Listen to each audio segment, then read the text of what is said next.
Great. Well, thank you, Jason. Thanks to all of you and to DMI and to Anne for having us this morning. I'm going to start sharing my screen in just a second and run you through some PowerPoint slides. But there's actually three pieces of ground that we want to cover with you this morning. First, we want to introduce you briefly to our organization, who we are, what we do.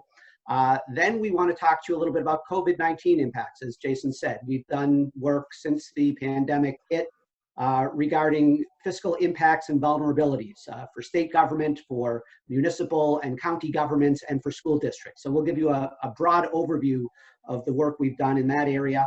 And then I'll turn it over to Jason Stein, who will run through a series of slides on the 2021 Madison School District budget. We produced about a 25-page budget brief that came out just a couple weeks ago that dug pretty deeply into the school district's finances. So we'll share those findings with you as well. And then, as Jason said, we really look forward to engaging you in discussion. So let me get my screen shared.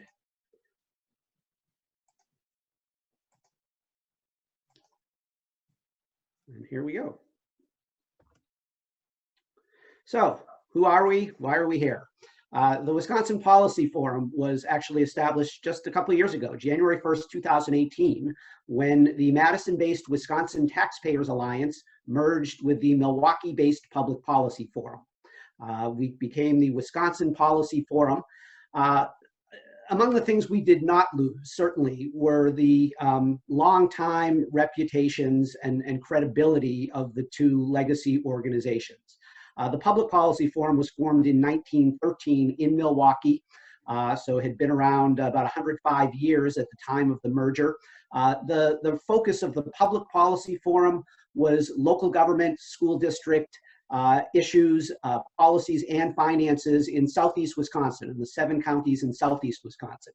But the other big part about the Public Policy Forum was the reputation it was able to maintain pretty remarkably over those 105 years for fierce nonpartisanship. So the Policy Forum always seen as sort of the adult in the room that rose above the politics, that could provide objective information to policymakers and really important perspective and context for business and civic leaders in greater Milwaukee as they sought to understand the financial challenges facing their local governments and school districts, policy issues in areas like economic development and education.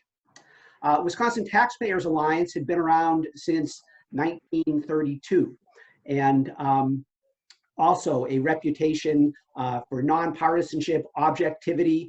WisTax, more of an exclusive focus on government finance.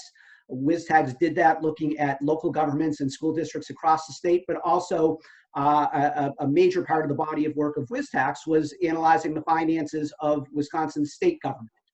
So the merger was really a great thing. It allows this one organization now to have the perspective of covering both state government and local governments and school districts across the state. Again, what has not gone away is our ironclad commitment toward informed and impartial analysis, and our overall mission is to just try to promote data-driven decision-making in school district buildings, city halls, county administration buildings, and the Capitol, and that goes across the state. A little bit more information about us. So I've told you that we consider ourselves to be fiercely nonpartisan. What gives me credibility to say that? Well, we work very hard to establish a very broad and diverse set of funding streams. So this circle actually gives you the breakdown. We are a membership organization. We have more than 400 members and contributors who come from the corporate world, the nonprofit world, governments and school districts themselves. And I take great pride in being able to show a pie like this with sort of the equal levels of membership among those entities. If we were too heavily financed on the corporate side, some may assume rightly or wrongly that we skew right. If we were too heavily financed on the nonprofit or even government side, maybe some people would perceive that we skew left. We work very hard to make sure that our funding comes from this diverse array of sources to try to ensure that there is not that perception. Let me tell you a little bit about the research that we do. As I said, we cover state government, we cover local governments and school districts throughout the state. Our three primary areas of focus in terms of issues are government finance, economic development, and education. And so this just shows you a smattering of the types of reports we produce. We do budget briefs, which I'll get into a little bit more in just a second. The photo you're seeing here, or the report cover, is our State of Wisconsin budget brief. We do shorter magazine-style pieces on topical issues. So we did a series of pieces on tax incremental financing, obviously an issue important to all of you. And we're able to produce substance there in sort of 8-page magazine-style format. We do much deeper, broader, more intensive analyses of very timely issues. So the dollars and cents report really took a look at how we finance municipal governments in the state of Wisconsin and how that compares to the other 49 states nationally. And then finally, our focus is a 2-pager that we're able to put out at least 2 per month, where we can just tackle issues very quickly. So that's sort of it gives you a feel for the types of research products. As I said, budget briefs are key. You're seeing the 5 that we do. We added a City of Madison budget brief to our portfolio last fall. So we did a deep dive into the city's budget. And what is not pictured here, because we just produced it, and Jason Stein's going to talk about it, is our Madison Metropolitan School District budget brief. Why am I showing you Greater Milwaukee research? I'm showing you this because it helps to sort of illustrate what our goal is as we undertook the merger. Clearly, as I said, one of the benefits of that was that we can cover now both the state and local governments and school districts throughout the state. What we swore to our Milwaukee stakeholders was that we were not going to lose our very extensive focus on Greater Milwaukee. And a new priority for us is to establish the same type of focus in Greater Madison. So this shows you some of the work that we have done that has been most influential in the Greater Milwaukee area. 4 years ago, we did an intensive study of what bus systems across the country were doing to try to keep up with ridership demands and other societal factors. Talked about bus rapid transit, and this report led very directly to Milwaukee County pursuing a bus rapid transit grant, which it just actually received from the federal government just a month or so ago. We did a very deep dive last year into the characteristics of Greater Milwaukee's growing Hispanic workforce, and what is it going to take to make sure that the region as a whole takes advantage of that opportunity. This is where Milwaukee's population growth is happening, and so what does the economy and the business community need to do to make sure that we are user-friendly to get folks into the types of jobs that our economy needs. We did a very influential report on the revenue structure of the city of Milwaukee, which has now led to a proposal, the first time in my many, many years working in and around government in Greater Milwaukee, where the county, the city, and the business leadership are all fighting to try to get some greater local revenue authority. And education, we have done some very serious policy work regarding some of the educational challenges facing the Milwaukee Public School District. This is the type of work that we hope to bring to Madison. We've gotten our start with these budget briefs, but one of the reasons we're so excited to talk to all of you is that we're looking to the Madison business and civic community to give us ideas for research, to pinpoint issues for us. We've already had a couple of conversations with Jason about, where could we make our mark here? Would more research on bus rapid transit for Madison be something that would be useful right now? Would a deeper dive into the use of TIF by your city or your region be beneficial, just as examples? So that's, again, another reason that Jason Stein and I are so excited to be with you this morning, because we're looking for ideas. Finally, another thing we do, which we also hope to step into in Greater Milwaukee, Greater Madison, is facilitation. We have done a lot of work working with local governments in the Greater Milwaukee area to try to get them to work more closely together, to share services, to get along better. We have refereed disputes between local governments. We've refereed disputes between the business community and local governments. And so, again, I think that we have been able to build a reputation in Greater Milwaukee of being objective, knowledgeable, straight shooters. And so another invitation to all of you is that if there are opportunities where our facilitation might help on policy issues, that's another significant part of what we do. So that is my perhaps too long-winded description of our organization. Now let me get into the meat and potatoes, which is what we really like to talk about, which is our analyses of timely and relevant policy issues. So as I said, we pivoted. When the pandemic hit in mid-March, we dropped a lot of the longer term projects we were doing, and we said, look, we need to focus really exclusively for at least a little while on COVID-19 impacts. And so we have produced 4 reports that look at the various levels of government in Wisconsin and where their vulnerabilities may be as we enter these very unsettling and uncertain times from a fiscal perspective for governments and for businesses. And also how well prepared were they to weather the impending storm. So the first piece that we put out dealt with the state's fiscal condition. And this was, largely a good news piece. There's no question that state government is in far better shape heading into this time of recession and uncertainty than it was back in 2008 heading into the Great Recession. The chart that you're seeing on this slide is showing you a couple of measures that speak to the ability of a government in the short term to weather financial turmoil. So the cash ratio speaks to the ratio of cash and equivalents on hand as compared to short-term obligations. The quick ratio simply adds receivables. You want both of these ratios to be over 1. And as you can see, for Wisconsin state government, in the case of the cash ratio, really not heading into the last recession. We've made a lot of progress in those areas. So as the turmoil hit, in terms of short-term financial shape, Wisconsin was in pretty decent shape compared to where it had been previously. So that's the good news. The bad news is if you look across the country, and the data isn't as recent to allow us to compare nationally, but we're right around in the middle to a little bit below the middle in terms of ability to weather short-term financial turmoil across the 50 states. When we look at an indicator of longer-term fiscal condition, we look at, of course, at reserves. And the state of Wisconsin, when we think about the state's reserves, we think about the state's general fund balance and its rainy day fund.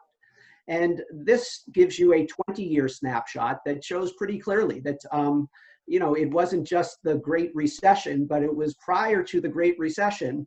Our state was not doing very well in terms of having reserves on hand to prepare for a rainy day. That picture, fortunately, changed dramatically so that the state has been running annual general fund surpluses. Those surpluses, a portion of them actually get deposited into the state's rainy day fund. Another portion of those simply carry over. So we had built reserves of close to $1.8 billion heading into this recession. Now so how do you give context to that number? That's about 10 days worth of general purpose revenue expenditures. And 10 days is often a litmus test. That's sort of the minimum of where you would like to be as a governmental entity. Here too, when we look across the states, Wisconsin is in the bottom third in terms of preparedness. So again, a good news and bad news story here, clearly much better prepared to weather this storm than we have been in the past. Still, when we look across the states, perhaps not precisely where we would like to be. I would add we had some good fortune here because the forum typically is obviously not real crazy about the notion of political gridlock. But as all of you may be aware, there was some political gridlock just a month or two before the pandemic hit, where the Democrats and Republicans had competing proposals to spend down some of the rainy day fund, and they were unable to agree, so that didn't happen. And that also turned out to be very fortuitous. The unemployment fund is a very, very important indicator, of course, today as to where we are and how we're going to be able to weather the storm. Again, good news here that heading into the last recession, our state's unemployment fund was not in very good shape. Much better shape heading into this one. clearly, I don't think there's a state in the country that is prepared for this level of unemployment claim. So we're still going to certainly have some challenges in this area, but this gives you a sense of that important factor. Finally, it is still unknown whether state government may have to consider a budget repair bill. That's triggered, so the state fiscal year begins July 1st. And if the Department of Administration determines that there is a sufficiently large budget hole, then there's a statutory obligation to consider a budget repair bill. That can also be an elective move by either the governor or the legislature. Still not clear whether that's going to happen, but this slide shows you where some of the impacts might be, and is a good segue into our next discussion about local government and school district impact. Hey, how are you? Because it's going to be pretty difficult for state government to cut considerable funds out of the second year of the budget, which begins July 1st, without having to look at local aids or K-12 school aids, or perhaps even tax increases. So that's our snapshot on state government. Let me turn very quickly to municipalities and counties and school districts, and I'll turn it over to Jason Stein to talk about the Madison School District budget. We also produced a piece looking at impacts on cities and villages. What this is showing you is when we look across all cities and villages across the state, these are the revenue sources that support our cities and villages, and you can see the proportion as a percentage of overall municipal spending. What stands out here, of course, is the not surprising, very vast reliance on property taxes and on intergovernmental revenues, and lesser reliance on other things like service charges and license and permitting fees and fines and forfeitures, etc. And the takeaway from this is actually interesting, because in ordinary times, you look at this revenue picture and it's not necessarily a good thing. That you know, this much reliance on one or two sources of revenue is ideally not where you'd want to be. Again, we've done the research in other states. There's a much greater array of local taxes, often including on the municipal level, sales taxes, and special sales taxes on things like restaurant purchases. Wisconsin doesn't do that, and typically our property tax reliance is actually problematic. In this case, property taxes happen to be the most stable source of local tax revenue in a recessionary time.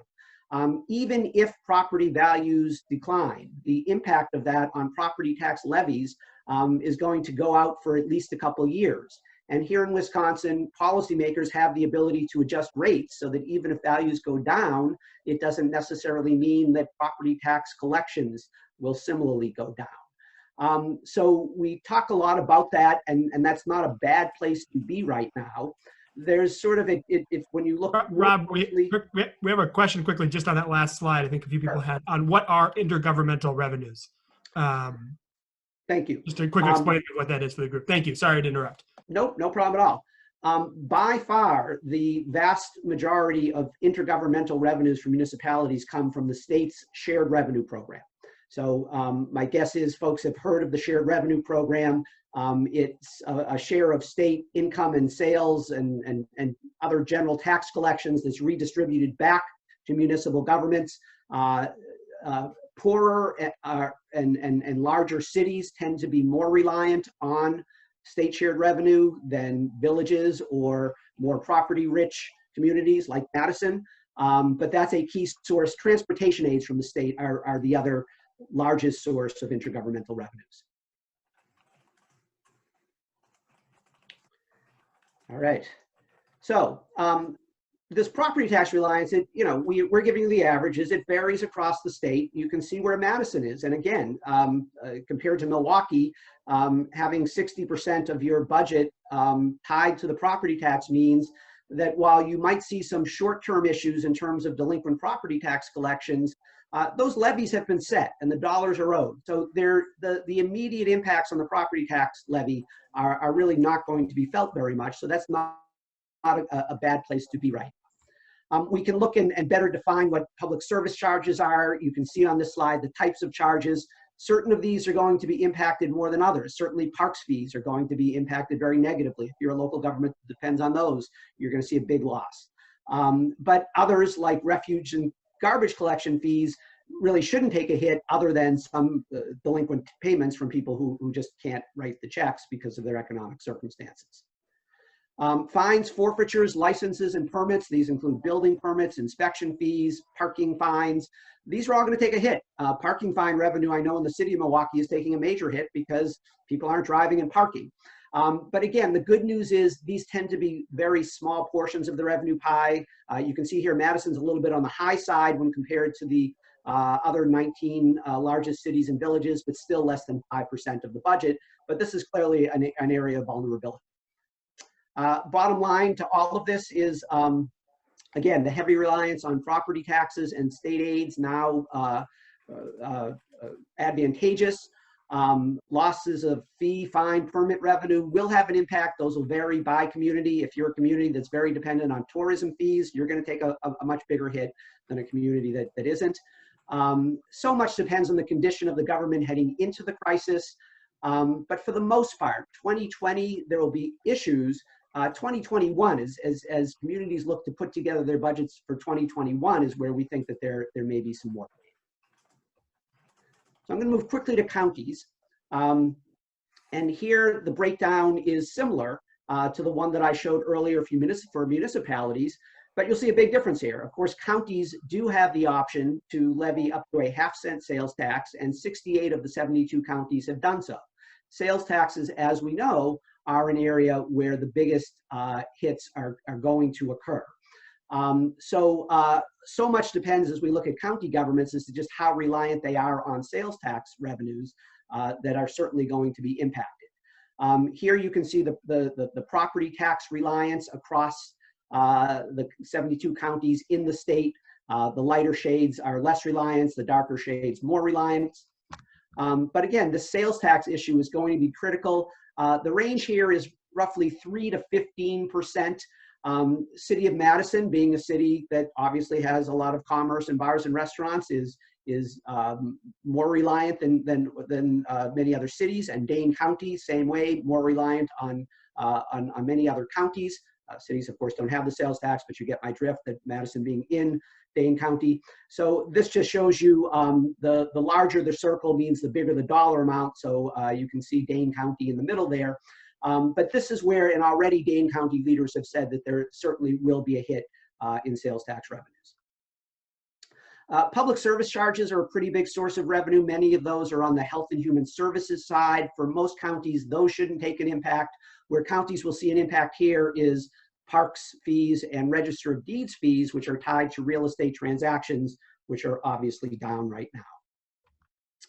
Bottom line, not unlike municipalities, there are the reliance on the property tax is helpful.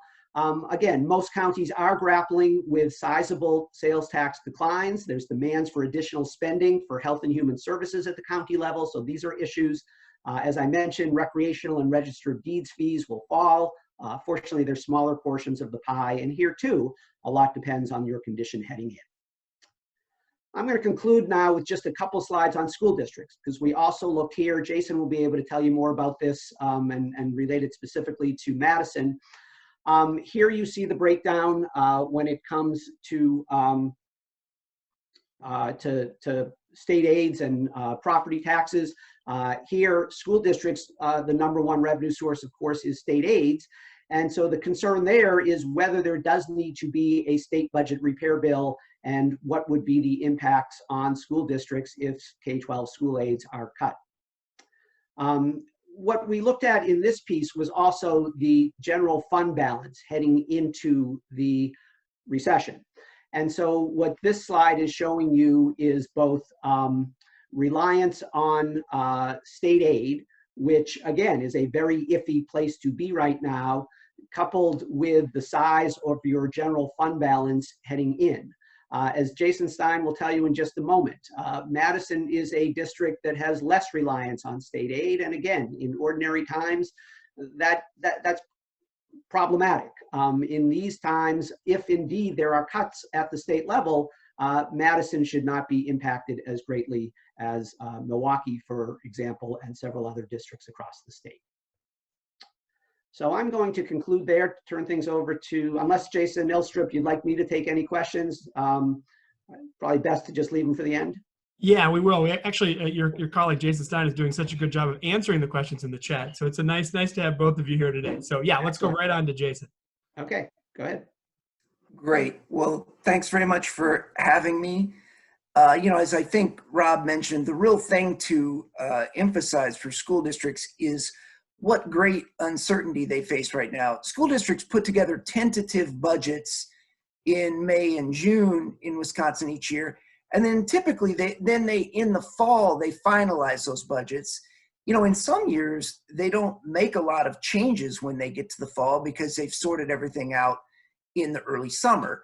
Now for obviously this year, it's so different because they face such uncertainty about what might happen with their state aid, what might happen with costs related to COVID, and obviously what does it even look like to go back to school in the fall? Will they be able to have instruction in the normal way? What is serving lunch to a school of several hundred elementary students? What does that even look like? So obviously, it's a real challenge for anyone trying to lead a large school district like Madison this year. And I'm not even speaking of all the potential challenges around student learning, potentially disproportionate impacts on students who don't have access to the internet, which are things that we have also published research on. We can go ahead to the next slide. So when you look at Madison's operating budget, which is its general fund and its special education fund, one thing this year really jumps out at you, and this is not including any potential impact from COVID-19. You see that state aid, federal aid, other more minor revenues are all down. So in other words, just to keep spending flat, there's got to be a, significant increase in property taxes, not to generate new revenue for the school district, but simply to generate the same amount of revenue for operations. You add in the fact that also there was a little bit of a drawdown of the general fund balance or fund balances in the previous year, that then to sort of cover that, you end up having this increase in property taxes that is not going to actually translate into more resources for the district. Their operating budget on the spending side is essentially flat. So that's obviously a challenge to the district, as well as to the people that own property and its boundaries. Go ahead to the next slide.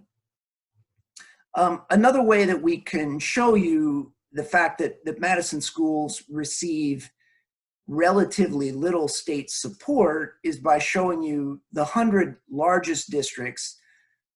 This is essentially a calculation by the Legislative Fiscal Bureau that gets done every year of the level of state support. So you can see Milwaukee Public Schools, the other district that we do an annual budget brief on, being at the very upper end of that. You can see where the state average is, and that average is across all districts, not just the top 100. And then you can see where the Madison schools are at. Almost no large districts, and by large, that's any district above 1,500 students, something like that, gets so little state support. It has to do with our state funding formula and the fact that on a per student basis, both property values and spending within the Madison district are above state averages. We can go on to the next slide.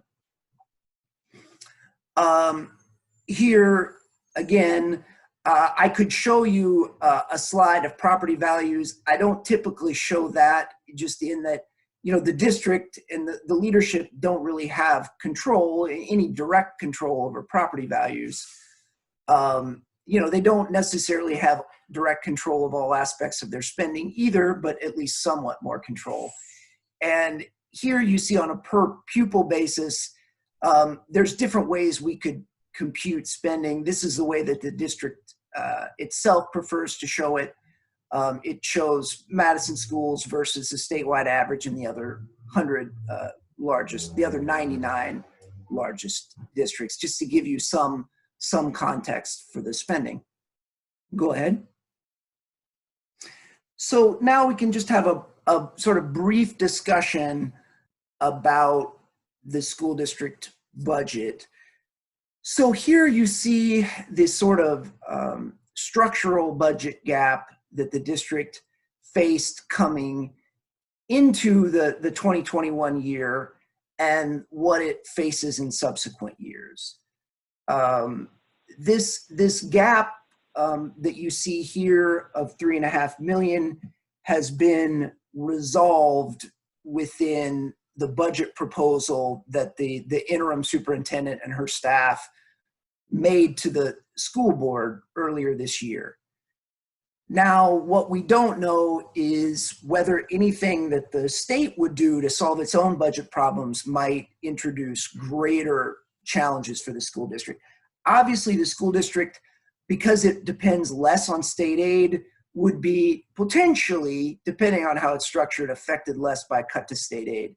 But there's also revenue limits that school districts face on the combination per pupil of their local property taxes and their general school aids.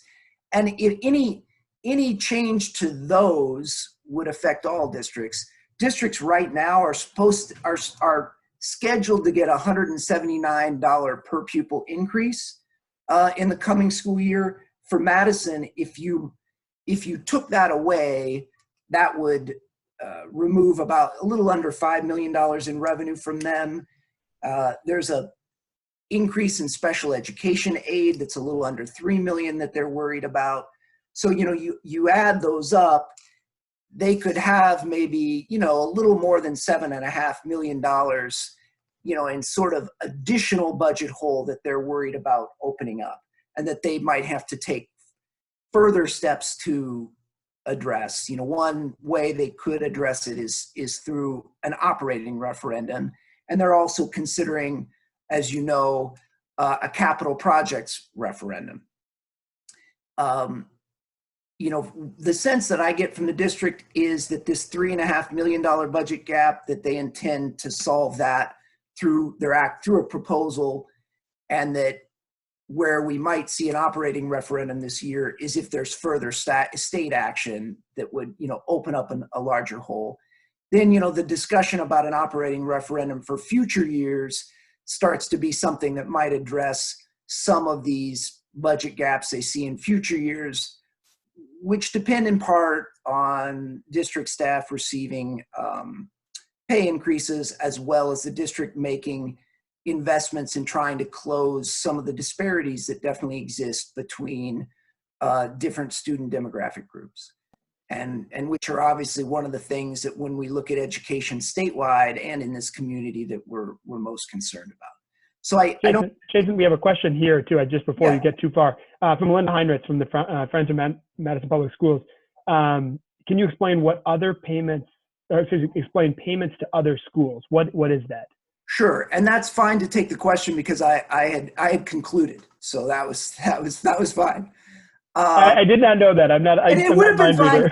Yeah, and it would have been fine if I hadn't concluded as well. Well, my timing is good today. Yeah. But So Rob, that's our first question. Our first question is from Melinda. Back to that. Yeah. Well, any case, that slide showed payment to other schools. Some of the things, there are both independent charter schools that are public but not under the aegis of the district itself. There are private voucher schools that receive some public funding. And, the rules around all of these things are complicated, but, the gist of it is that some of the available revenues that the school district has are, passed along, paid to these other school districts, or these other schools. And so as their enrollment increases, as new ones are created, or as enrollments of existing schools grow, there are revenues that pass along to those schools, and that obviously that is one of the one of the things that the district has got to navigate in terms of keeping its own budget balanced. Perfect. Thank you, Jason, and thank you, Rob, for this excellent two presentations. I learned a tremendous amount. We're going to take questions now. If you have a question, we'd love for you to actually ask it live. So just send a note in the chat function, and we will unmute you. So right now we are going to start. I'm just going to ask Jeff Tubbs this question. Jeff from Findorf. Hello, Jeff. How are you?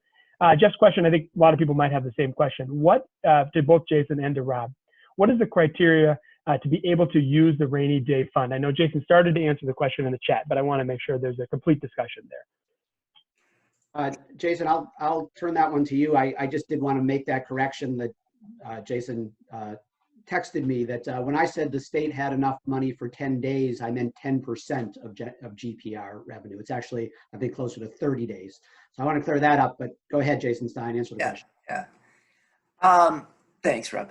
So, the criteria have changed somewhat over the years. The current criteria is when revenues fall short of estimates.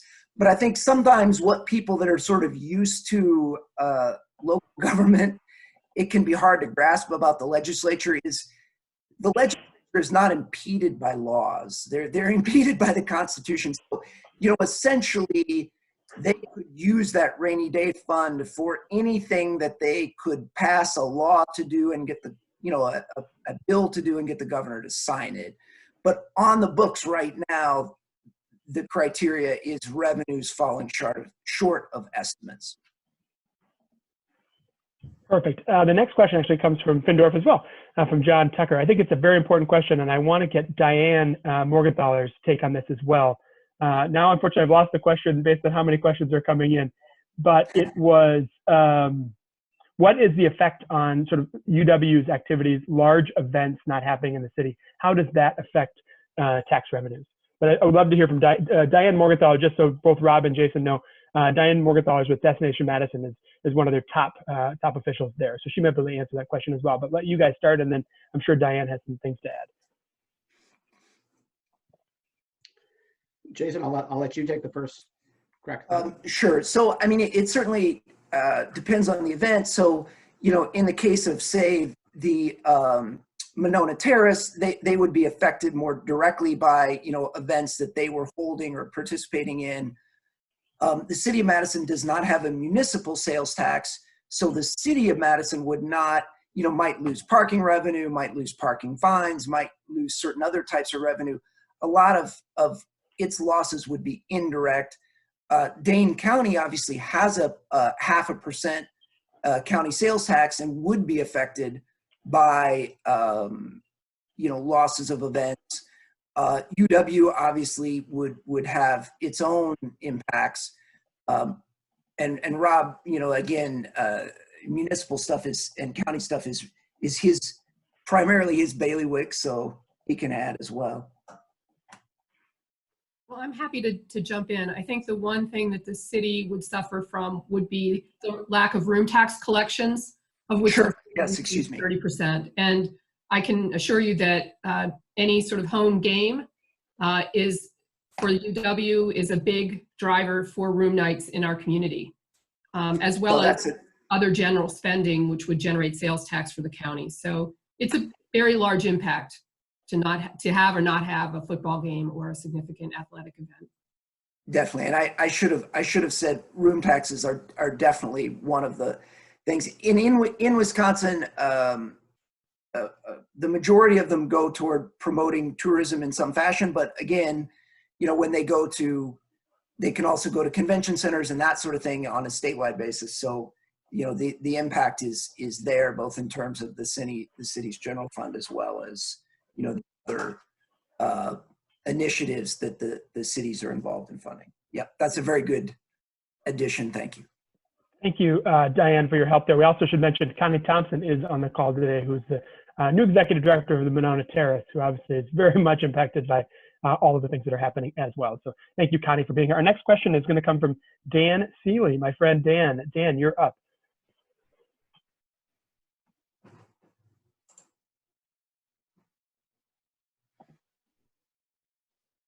Dan, do we have you? Well, I guess not. Nope. Okay, so next question is from Ron Luskin. Ron, you're up. Leading up to COVID-19, I think we could say that there was a renaissance in the Milwaukee area. Madison has been thriving for some time. But in rural Wisconsin, we've seen significant declines, whether it's be from farming, manufacturing. And I guess I'm wondering to what extent, when we think about the politics of resentment, what is it that your organization is doing to focus on the difficulties and problems in rural Wisconsin to enable us to potentially solve that and minimize the rift that kind of happens between our major metropolitan areas and the rural parts of our state? Well, that's a great question. And, I'm not going to deny that our focus is more Milwaukee and increasingly Madison centric than rural. That said, we do cover the whole state. Jason actually did a wonderful piece on the dairy farm crisis that sort of preceded a lot of the media attention that was given to that. But in a direct answer to your question, I mean, we are right now looking to put together a major research proposal. When we get through this, and who knows how long that's going to be and if things are ever going to get back to normal, but to us at the forum, this crisis, both the public health side of it and the economic side of it, is teaching us a lot about our government structures, about issues of fairness, not only racial equity and justice, but urban versus rural. Somebody needs to take stock of the lessons we are learning and where our structures and our economy and the way it's built, where that has aided us in responding to this, but also where this has exposed our weaknesses. So I would say to you, Ron, that that's one area that we want to dive into, and the circumstances are different. I mean, the good news is that rural areas ostensibly are not having the impacts that urban areas are having in terms of both the economic and governmental fiscal pressures because of so many people having to be treated for the virus. At the same time, the economic impacts are devastating. So I don't have a great answer for you right now, but it's a great question, and it is one that we do plan to pursue. To that, the only thing I would add is, again, certainly as pointed out, areas that depend heavily on tourism are certainly being very much impacted by this crisis. And as well, there are some places where the urban and rural challenges actually line up in some ways. If you look at the Milwaukee public schools, what is one of their big financial challenges? It's the fact that they're declining enrollment, which, some of that has to do with students being, attending alternative schools. But, declining enrollment from a financial perspective is a major challenge for a lot of the rural school districts in the state. And, that's certainly something that when we look at school finance, we do talk about. It's a significant challenge. Another challenge that rural communities face that we've talked about quite a bit is property taxes are the main form of financing for local government, for counties and municipalities. They are limited, the increases are limited every year to increases in net new construction. So if you look at the places in the state that aren't getting a lot of net new construction, certainly you see a lot of rural counties, the Central Sands region and the north part of the state, that they haven't gotten anything like inflation in their net new construction for many, many years. And cumulatively, as you're trying to use that property tax to be your main source of local government funding, that has an impact over time. So, that would be just a few things that we've talked about. I wouldn't pretend that was comprehensive or enough, but some of the things we talked about. Thank you, Ron, for the question. Thank you, Rob and Jason, for the answer. Next up, we have Bill Connors. Bill, you're up. You got your glasses back on? You're up. Yes. So, WISTAX used to produce this document, Municipal Municipal Fax 17 is the last one on, with the WIS-TAX name. And then there was Municipal Fax 18, which actually had the Wisconsin Policy Forum name on it. And then I haven't seen anything like that since then. I was on the Sun Prairie City Council, and I love to get this every year so I could benchmark Sun Prairie against other communities. Is there a future for this thing? Oh, Bill, I have a great answer for you on that one. Thank you for asking the question, and thank you for showing us these publications. So the bad news for you is you probably had to pay for those, or at least your government did. No, we are still doing it, but we are now putting it out as an interactive web-based tool. So MuniFax was produced again in 2019. If you go to our website, wispolicyforum.org, you will find a municipal fax data tool, which you or any member of your government or any member of the general public can just access and get the same information. The other nice twist to it is you can run your own reports. So if you want to compare Sun Prairie to Verona and 5 other surrounding communities on your property tax rates or your per capita police and fire spending, it's so simple. You can just run your own report and do that. So we've actually taken that very thick written document and vastly improved it and turned it into a digital tool. So I'd invite you, to go and play with it. Let us know what you think. We are planning on producing an updated version. The 2020 installment should be out sometime in August. I am thrilled to hear that, because every year I would request a comparison of Sun Prairie to 9 other comparable cities and get it in print, and then I would digest it and I'd put it on the Sun Prairie website. So this is fantastic. I'll go look at that on the website. Great. I put the link in the chat, and I'll show you. So I got my copy right here because I'm looking at a couple things in it as we do our annual update. So, well, gentlemen, I feel wholly inadequate. All I have here is a very long task list. I don't have any reports, so I apologize for not having it. But it sounds like a great tool, and I got to send another quick joke to Jason Stein. Your chat game is really on point today. There's some great information in the chat, so please find those links. Our next question comes from our own member, Broadwing, from Craig Stanley. Craig Stanley, you're up.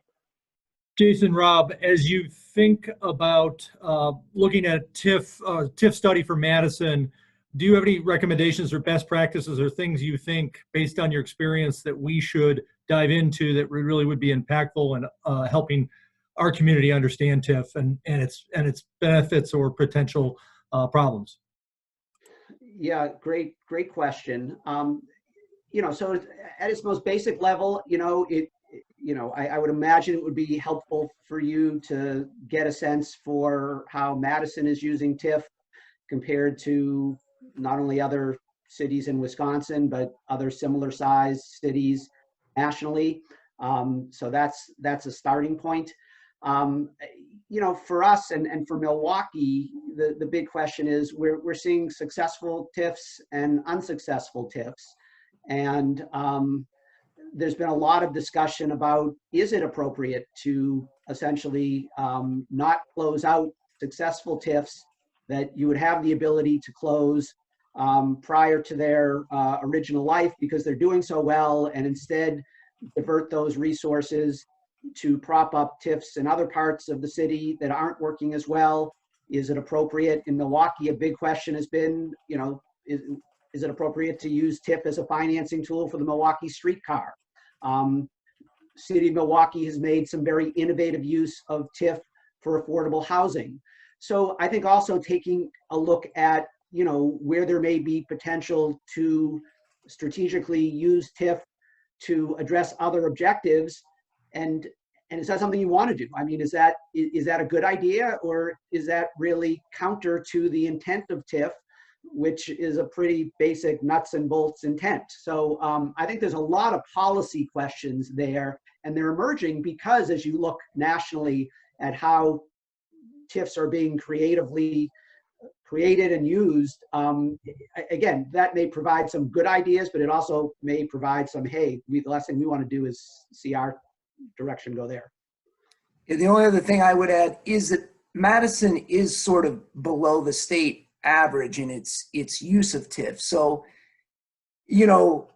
that's one thing that, until I looked at it, I myself was sort of unaware of that. But if you look at it as TID district values as percent of total property value, so I think that would certainly be something that we would be interested in looking at. And like anything, I think probably best for me to not weigh in too much on it before I really dug in. But that was certainly something that jumped out at me when I looked at the sort of statewide TIF usage is where Madison falls on that. Perfect. We've got time for one last question. It actually has to do with your report, your focus report from yesterday. I think it's something that matters to downtown. It's called the online effect. Shift to internet retailers benefits income tax, not budget. As we've seen, obviously in retail, we've seen it downtown. COVID-19 has had dramatic effects on spending on retail, and obviously correspondingly the sales tax. I would love, give a quick high overview of that report and how that affects, downtown areas like Madison. Sure. So, I mean, essentially, when you had this ruling by the U.S. Supreme Court in 2018 that allowed states to become more aggressive in requiring the collection by out-of-state and online of sales and use taxes. And Wisconsin had a law in the books that those collections needed to be used to lower income tax rates. We did sort of an update recently, going back to sales room taxes. We had a 2019 law that required third-party marketplaces such as Airbnb to also collect and remit those.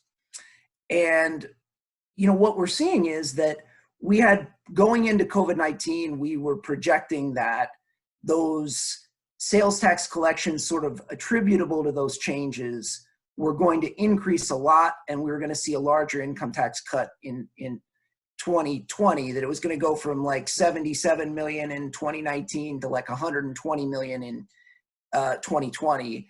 And what we're seeing is basically, with 5 months to go before the sort of cutoff for that, we've already hit our projection in terms of and because what we're seeing is, as you said, Jason, we're seeing that a lot of, say clothing store, brick and mortar retailers taking this tremendous hit, whereas, you're seeing a lot of growth in the online segment. So we wanted to highlight that to say, okay, we're going to get this additional revenue from this segment of the sales taxes. We have this provision in state law that says we have to use it to lower income taxes, but we also have this, we know already that the state budget is facing all these challenges. So do we want to do that because we feel like consumers are stressed and we need to provide them that relief of an additional income tax cut?